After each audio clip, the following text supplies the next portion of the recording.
everyone! Welcome back to TINATALKS, where we talk about the right of every human being. And for today's video, we are down to our fourth article of human rights, which is no slavery.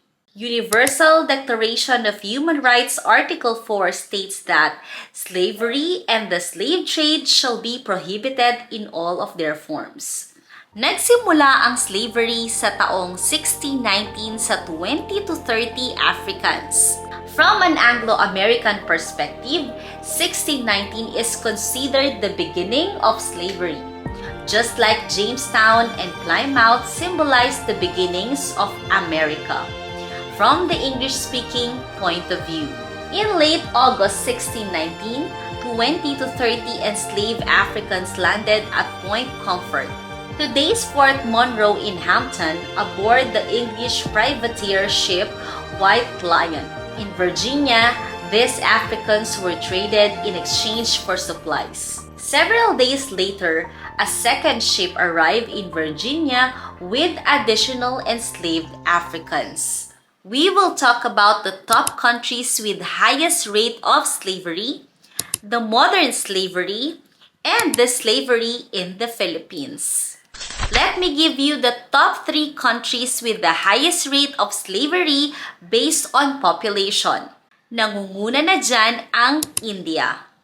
India accounts for almost 8 million or 20%, making it the largest contributor to modern slavery.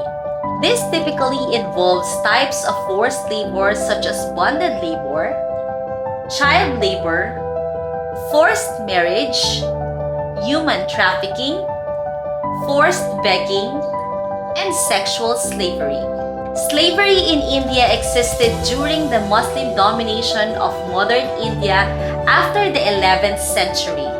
It became a social institution with the enslavement of Hindus, along with the use of slaves in armies, a practice within Muslim kingdoms of the time.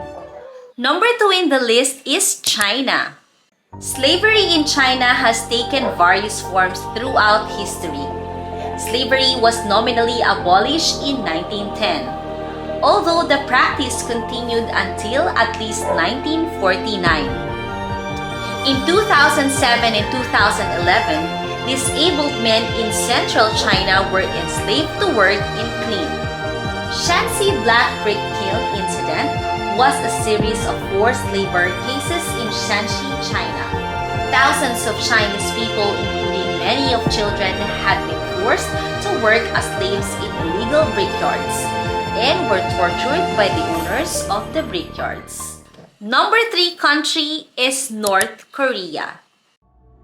거기는 사람을 사람처럼 취급 안 하고 소나 말처럼 무지한 노동.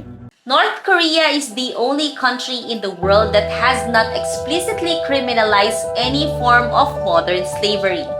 A United Nations report listed slavery among the crimes against humanity occurring in North Korea. It has long been known, though difficult to verify, that citizens of North Korea are forced to work by the state on a far greater scale that's seen elsewhere in the world. Recent estimates reveal that 1 in 10 North Koreans are living in modern slavery, with the vast majority being forced to work by the state. Modern slavery nowadays. Nangunguna dyan ang forced labor. Not only here in the Philippines but in the whole world ang nakaka-experience ng forced labor. Marami tayong kababayan ng mga OFW na gusto na nilang umalis sa kanilang mga trabaho but they are being forced to work. Some of them even experience physical and verbal abuse. Another form of modern slavery is being made to commit a crime. We all know na may mga cases na napakatagal masolusyonan.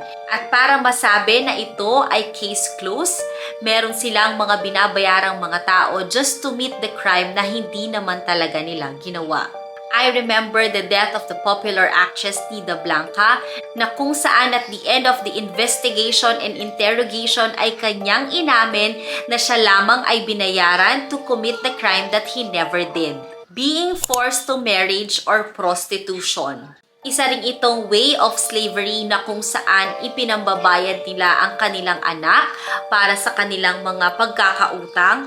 Sa iba naman ay pinagkakasundo nila ang kanilang mga anak na magpakasal at maging isang pamilya because of other intentions and other objectives.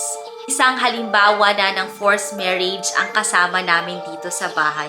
Siya ay pinagkasundo ng kanyang magulang na ipakasal sa isang tao na hindi man lang niya naging nobyo sa mahabang panahon. Ngunit ito ay kanya na lang ginawa o tinanggap dahil ito ay part ng kanilang culture and at the same time para sila ay maiahon sa kahirapan.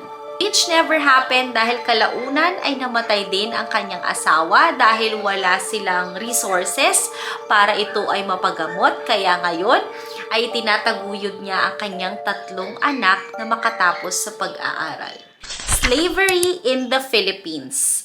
Spanish slavery was introduced to the Philippines through the encomienda system, which was instituted throughout the Indies by Nicolas de Ovando, governor of the Indies from 1502 to 1509. This system rewarded Spanish conquerors with forced labor from the native peoples. Ito nga nagsimula na ang sex trafficking or even child sex trafficking. Forced labor, kagaya nga ng aking nabanggit kanina. Bonded labor or debt labor. Ikaw ay pinagtatrabaho upang ikaw ay makapagbayad ng iyong utang. Domestic servitude. Ito na yung ating mga OFWs na kahit na gusto na nilang umalis sa kanilang amo dahil sa pangmamaltrato, ay hindi sila pinapaalis sa kanilang trabaho. At ang masaklap dito ay hindi lang sila nakakaranas ng physical and verbal abuse, but they are actually underpaid. Forced labor or unlawful recruitment. Ito yung mga kabataan na nagtatrabaho below 18 na yung mga employer na kahit aware sila na sila ay minor de edad pa lamang ay kanilang pinagtatrabaho na. Maraming mga rason kung bakit patuloy na nangyayari ang slavery. Poverty, lack of education, lack of resources. I wanna know ano ang iyong opinion about slavery. Comment down below if you know someone who experienced slavery or ikaw mismo ay nakaranas nito.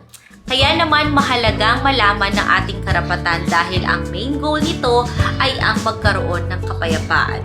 Kaya alamin mo ang iyong karapatan at maging mabuti sa iyong kapwa. You should know your rights.